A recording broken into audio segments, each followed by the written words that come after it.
My first reaction when I was told there was going to be this Hellraiser video game, to be absolutely honest, was, at last. What kept you?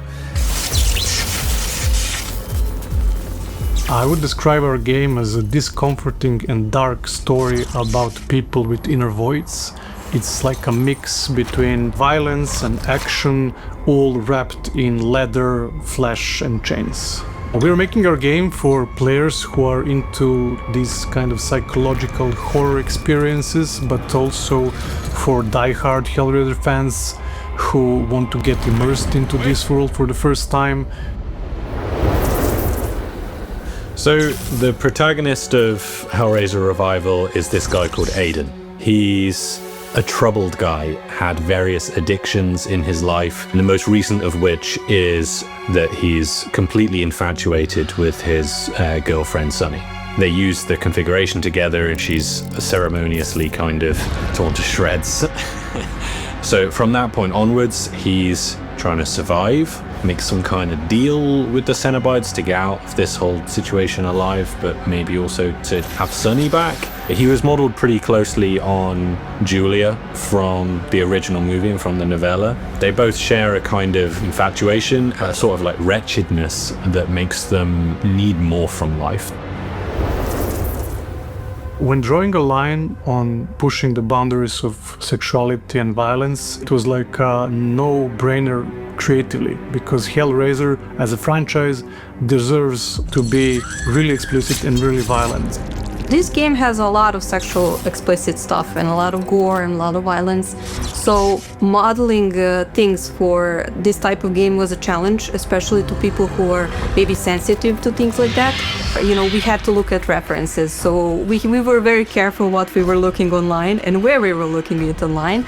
But in the end, we are all artists, so we look at our subject in a different eye. So something that's maybe sexual or very disturbing to others, to us it's just a subject. We have to bring out the theme, we have to invoke a feeling, so we kind of, detach from it or look at it from a different perspective than like a regular person would. If you shown some of the stuff that we did to my parents, I think they would be probably, very shocked. And I was like, but this is, normal, this is every day for me. People who are sensitive to mature content should be definitely wary of playing our game. It's not for the faint of heart. It's a truly visceral and discomforting experience, and we did not hold back. If you want simple ideas, don't go to Clive Barker, because you're not going to get them. He made certain that we understood the soul of the work, the soul of Hellraiser. He made sure that we understood that. From that point on, he was pretty nurturing. Any decision that we made, as long as we held that soul of Hellraiser in our hearts as we made it, he was supportive of, and he trusted us as people who knew games to translate that soul into this medium. Clive is an imaginative powerhouse. His head is a restless place of constant invention.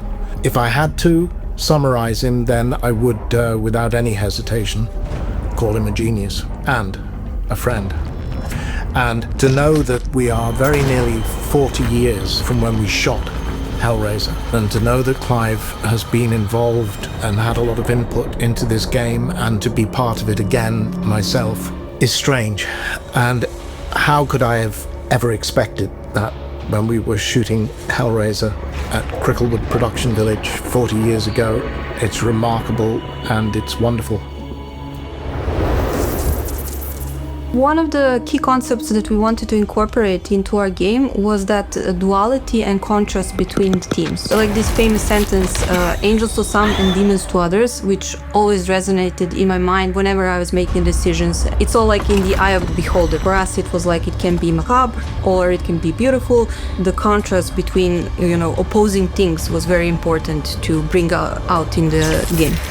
The design goals that we set for ourselves when it comes to violence and gore is getting to the feeling of discomfort in our players. We wanted to feel discomfort while watching these gruesome scenes, but never to be gratuitous in a way, never to do violence for violence sake or sexuality for sexuality's sake.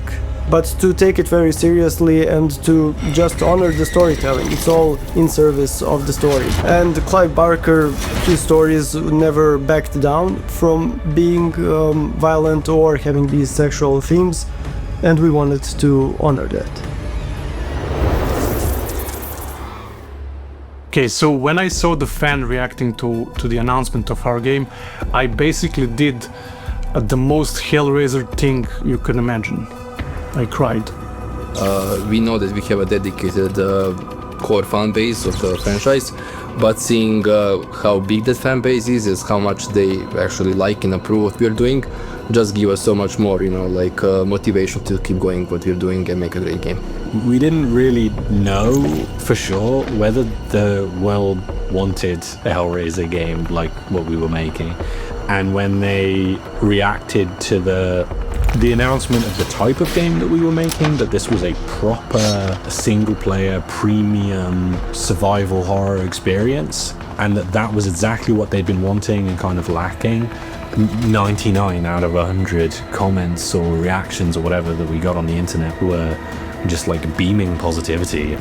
It was like such an outburst of emotions because in game dev cycles you develop a game for 2, 3, 5 years sometimes, and you work in a really closed environment with your colleagues, and there is no external recognition of that, right? And then at some point it gets validated with such positive response from the audience, and that made me really emotional, right? And then also the whole team, I'm really proud of them for achieving that. That's like a really huge milestone for us as a studio. Fans are going to be scared, and they are going to have a great time being scared, which is exactly how things should work in the wonderful world of horror.